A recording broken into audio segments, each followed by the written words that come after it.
Hello guys, welcome to our channel we study with interest. आज हम बात करने वाले हैं यूरिया साइकिल के ऊपर पे। बायोकेमिस्ट्री में ज़्यादातर पूछे जाते हैं एग्जाम्स में। तो आपको यूरिया साइकिल समझना है तो पहले समझना पड़ेगा इसका डेफिनेशंस एंड ऑल की पॉइंट्स। फिर हम इसके पूरे साइकिल को डिस्कस करेंगे। चलिए तब स्टार्ट करते हैं अपने क्लास को। तो पहले हम समझते हैं कि यूरिया साइकिल होता क्या है। बेसिकली यूरिया साइकिल मीन्स ये क्या है, मेटाबॉलिक पाथवे है।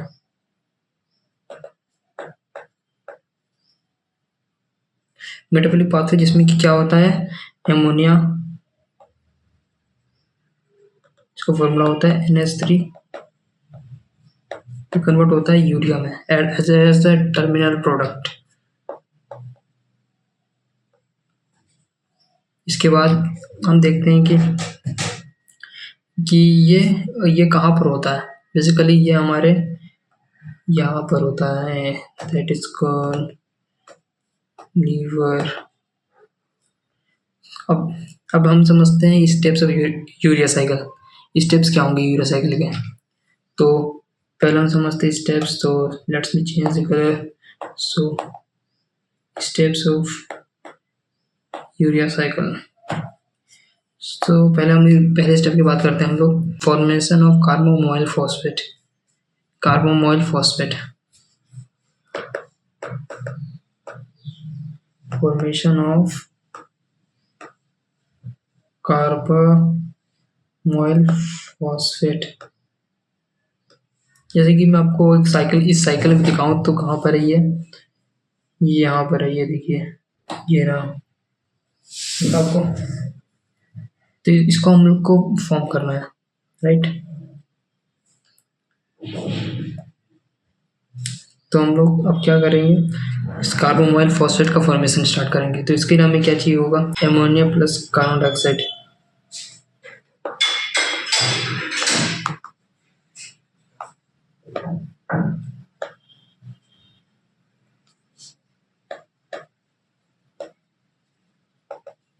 कार्बोमोइल phosphate is created.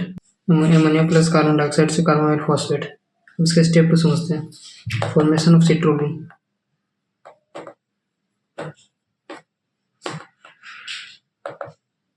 Formation of citrulline के लिए हमें क्या चाहिए, जो कार्बोमोइल फॉस्फेट बना है यहाँ पर,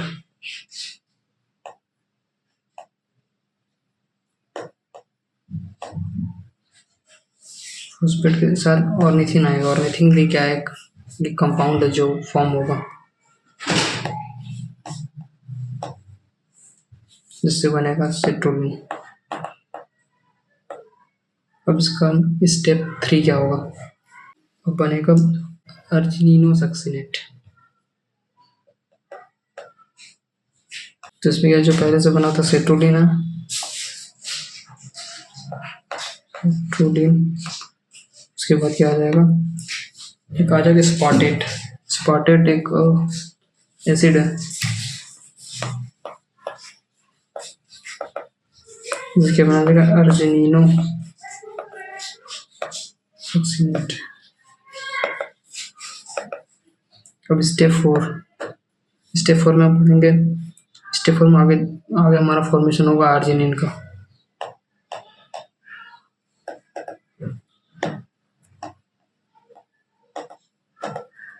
आर्जिनिन की फॉर्मेशन के लिए हमें क्या चाहिएगा, जो पहले से बना था आर्जिनिनो सक्सिनेट। उसके साथ ये हाइड्रोलाइज हुआ इसका, तो बनेगा आर्जिनिन जो हमें चाहिए था। उसके बाद फ्यूमरेट एक कंपाउंड आ गया। अब ये हमारा ये फ्यूमरेट अलग हो जाएगा रिएक्शन से, साइकिल से अलग हो जाएगा। उसके बाद 5वां, formation of urea. That is the last step of this cycle. इसमें जो अर्जिनिन आया था, यहाँ पर स्पेलिंग मिस्टेक है, अर्जिनिन यूरिया बन जाएगा प्लस ऑर्निथिन बनेगा। फिर ये साइकिल यहाँ से रिपीट होगा, राइट।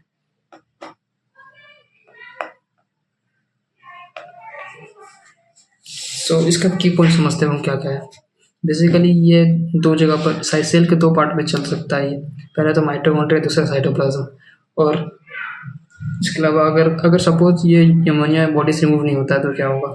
इसके बहुत सारे कॉम्प्लिकेशंस हो सकते हैं, जैसे लीवर डैमेज और हाइपर एमोनीमिया।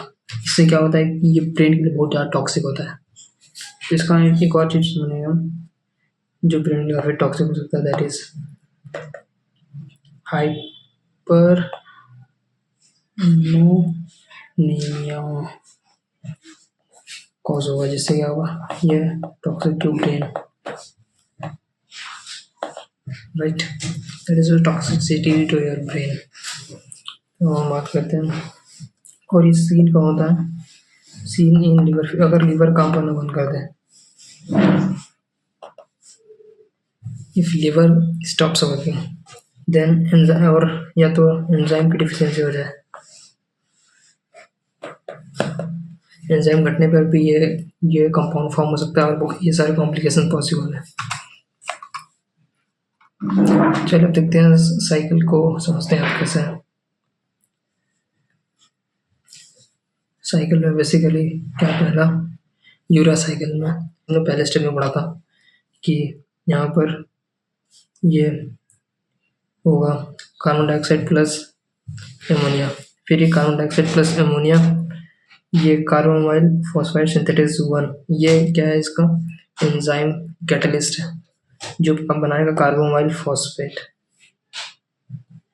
और ये कार्बोमाइल फॉस्फेट सिंथेसिस 1 कहाँ से आया? एन एसिटाइल ग्लूटामेट, जो कि कोफैक्टर है, जो चाहिए होगा हमें कन्वर्ट करने के लिए।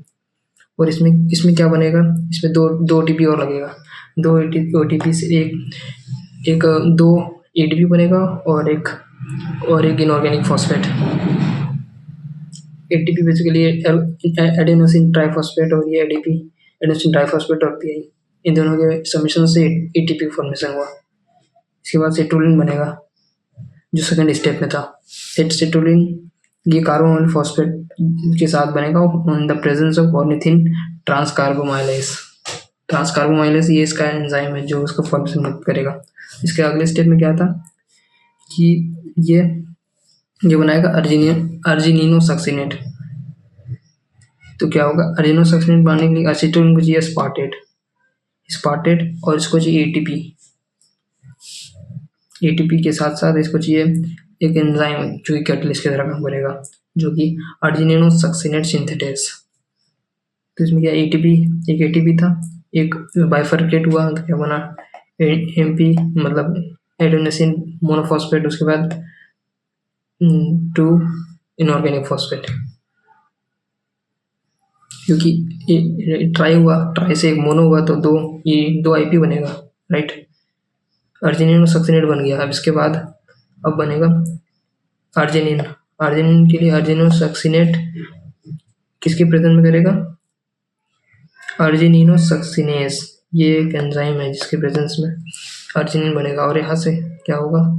फ्यूमेरेट अलग हो जाएगा, राइट? फ्यूमेरेट अलग होने के बाद अर्जिनिन दोबारा बनाएगा ornithine in the presence of arginase enzyme है जिसके प्रेजेंस में ऑर्निथिन बनेगा।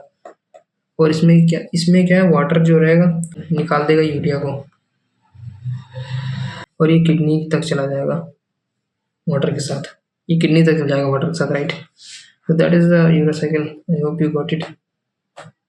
This is all about urea cycle. We will meet in the next video with another topic like glycolysis or Krebs cycle and all. So that's it for today. If you like it, share with someone who also preparing for the exams, right? So thank you for watching. Bye.